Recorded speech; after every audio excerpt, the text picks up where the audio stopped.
இனிமையான நண்பர்களே, அன்புள்ளம் கொண்ட சொந்தங்களே, அனைவருக்கும் வணக்கம்.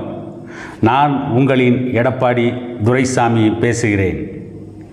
கடந்த அதிமுக ஆட்சியில் வன்னியர்களுக்கு 10.5% இடஒதுக்கீட்டை எதன் அடிப்படையில் கொடுத்தார்கள்? அந்த இடஒதுக்கீடு நிற்குமா நிற்காதா என்பது கூட தெரியாமல் அவசரத்தில் எடப்பாடி பழனிசாமி அந்த இடஒதுக்கீட்டை ஏன் கொடுத்தார்? ஏமாற்றினாரா அல்லது வன்னியர்களுக்கு கொடுக்க வேண்டும் என்றே கொடுத்தாரா என்று ஒரு கேள்வி இருக்கிறது. இரண்டாவது கேள்வி, வன்னியர்களுடைய 10.5% இடஒதுக்கீட்டை நீதிமன்றம் ஏன் ரத்து செய்தது என்பது இரண்டாவது கேள்வி. மூன்றாவது கேள்வி, இன்று வரை ஏன் திமுக அரசு வன்னியர்களுக்கான 10.5% இடஒதுக்கீட்டை கூட தர மறுக்கிறது என்ற கேள்விகளுக்கெல்லாம் விடை காண வேண்டுமென்றால், பிற்படுத்தப்பட்டோருக்கு இடஒதுக்கீடு கொடுப்பதற்காக தமிழ்நாட்டிலே அமைக்கப்பட்ட பிற்படுத்தப்பட்டோர் ஆணையங்களை பற்றி முதலில் தெரிந்து கொள்ள வேண்டும். அதற்காக 3 பிற்படுத்தப்பட்டோர் ஆணையங்கள் அமைக்கப்பட்டது. முதல் ஆணையம் சட்டநாதன் கமிஷன், இரண்டாவது ஆணையம் அம்பாசங்கர் கமிஷன், மூன்றாவது ஆணையம் ஜனார்த்தனன் கமிஷன்.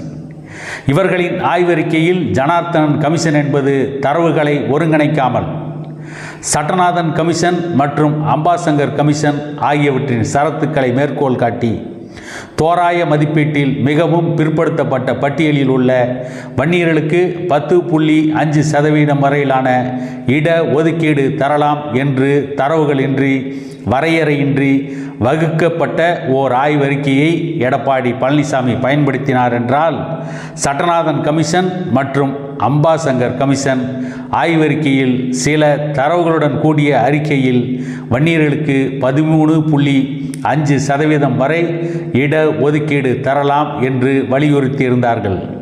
ஆனால் Sattanathan commission, Ambasankar commission, Janarthanan commission ஆகியவற்றை ஒப்பிட்டு பார்க்கும் பொழுது ஜனார்த்தனன் கமிஷனில்தான் தரவுகள் அற்று தோராய மதிப்பீட்டின் அடிப்படையில் மிகவும் பிற்படுத்தப்பட்டோர் பட்டியலில் உள்ள வன்னியர் சமூகத்திற்கு 10.5% வரை இட ஒதுக்கீடு வழங்கலாம் என்று குறைவான சதவீதத்தில் இருந்ததோடு, அது மட்டுமல்லாமல் சட்ட சிக்கல் ஏற்படுமாயின் அது சட்டத்தில் சிக்கிக்கொள்ளும் வாய்ப்பு இருந்ததை கருத்தில் கொண்டே ஜனார்த்தனன் கமிஷன் அறிக்கையை பயன்படுத்தி எடப்பாடி பழனிசாமி அவர்கள் ஆட்சி முடிவுக்கு வருகின்ற ஒரு நாளுக்கு முன்பு சட்டமன்றத்தில் வன்னியர்களுக்கு 10.5% இட ஒதுக்கீட்டை அறிவித்தார்.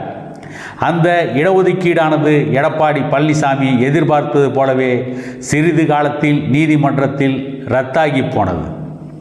அதே நேரத்தில் 1989 ஆண்டு கலைஞர் ஆட்சி காலகட்டத்தில் வன்னியர்களின் போராட்டத்தை முடிவுக்கு கொண்டு வரும் நோக்கத்தோடு பிற்படுத்தப்பட்ட பட்டியலில் இருந்த 50% பிரித்து மிகவும் பிற்படுத்தப்பட்டோர் என பெயரிட்டு அவற்றிற்கு 20% இட ஒதுக்கீட்டினை வழங்கினார் கலைஞர். அவற்றில் வன்னியர்கள் உள்ளிட்ட 108 ஜாதிகளை உள்ளடக்கி அதனுடைய மக்கள் கூட்டு தொகையின் எண்ணிக்கை 1,05,00,000 என்று கணக்கிட்டு அவற்றில் வன்னியர்கள் மட்டும் 68 லட்சம் மக்கள் என கணக்கிட்டு அதன் அடிப்படையில் கலைஞர் கொடுத்த 20% இட ஒதுக்கீட்டில் வன்னியர் மக்கள் 10.5% வரை பயனாளியாக உள்ளதாக மேலோட்டமாக அறிவிக்கப்பட்டது.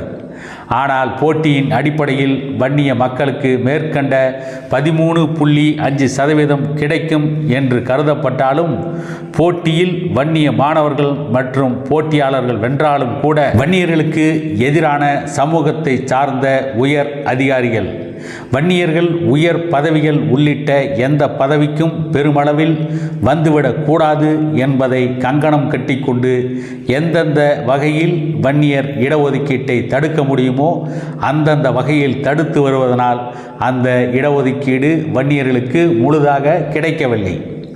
அதேபோன்று வன்னியர்களுக்கு எதிரான மனநிலையில் உள்ள உயர் அதிகாரிகளை அடையாளம் கண்டு களை எடுக்க எந்த ஆட்சியாளர்களும் முன்வரவில்லை. அது மட்டுமல்லாமல் அவர்களை ஊக்குவிக்கவும் துவங்கினார்கள். இவற்றில் எந்த ஆட்சியாளர்களும் விதிவிலக்கல்ல. பெயரளவில் கணக்கினை ஒப்படைப்பதற்காக அரசின் கடைநிலை ஊழியர் பதவிக்கான தேர்வின் போது மட்டும் வன்னியர்களுக்கு இடையூறு செய்யாமல் விட்டுவிட்டு அதில் வன்னியர்கள் 13% முதல் 15% வரை தேர்ச்சி பெற்றிருக்கிறார்கள் என்று கணக்கு காண்பிப்பார்கள். இத்தகைய செயல் பின்தங்கிய வன்னிய மக்கள் மேலோங்கி வருவதற்கு 1% கூட வாய்ப்பு இல்லாத பொழுதுதான் வன்னியர்களுக்கென்று உள் ஒதுக்கீடு கேட்டு போராட்டத்தினை பாட்டாளி மக்கள் கட்சியின் நிறுவனர் ஐயா டாக்டர் ராமதாஸ் அவர்கள் துவங்கினார். எனவே பிற்படுத்தப்பட்ட மக்களின் வாழ்வை சீர்தூக்கி நிறுத்தக்கூடிய வகையில் ஆணையத்தின் தரவுகளை பெற்று சட்டமன்றத்தின் வாயிலாக மீண்டும் வன்னியர்களுக்கு உரிய உள் ஒதுக்கீட்டை இந்த ஆட்சியாளர்கள் வழங்க வேண்டும் என்பதே இன்றைய முக்கிய கோரிக்கையாக இருக்கிறது. சட்டநாதன் கமிஷன் மற்றும் அம்பாசங்கர் கமிஷன் இவற்றில் சரியான தரவுகளின் அடிப்படையில் வன்னியர்களுக்கு 13.5% இடஒதுக்கீடு வழங்கலாம் என்று கூறப்பட்டிருந்தாலும் கூட அந்த 2 கமிஷனிலும் சரியான தரவுகள் இருக்கிறது. ஆகவே அந்த கமிஷனின் அடிப்படையில் வன்னியர்களுக்கு 13.5% இடஒதுக்கீட்டை கொடுத்தால் அதற்கு சட்ட சிக்கல் இல்லை, நீதிமன்றம் அவற்றை ரத்து செய்யாது என்று தெரிந்தே எடப்பாடி பழனிசாமி சரியான தரவுகள் இல்லாமல் வன்னியர்களுக்கு 10.5% இட ஒதுக்கீடு கொடுக்கலாம் என்ற ஜனார்த்தனன் அறிக்கையின் அடிப்படையில்தான் வன்னியர்களுக்கு இடஒதுக்கீட்டை கொடுத்து அந்த இடஒதுக்கீடு அந்த உள் இடஒதுக்கீடு இன்றைக்கும் வன்னியர்களுக்கு காணல் நீராகவே இருக்கிறது. இவற்றை பெற வேண்டுமென்றால் வன்னியர்கள் தொடர்ந்து போராடி பெறுவதை தவிர இன்றைக்கு வேறு வழியில்லை என கூறி இன்னொரு காணொளியில் உங்களை சந்திக்கும் வரை உங்களிடமிருந்து விடை பெறுகிறேன்.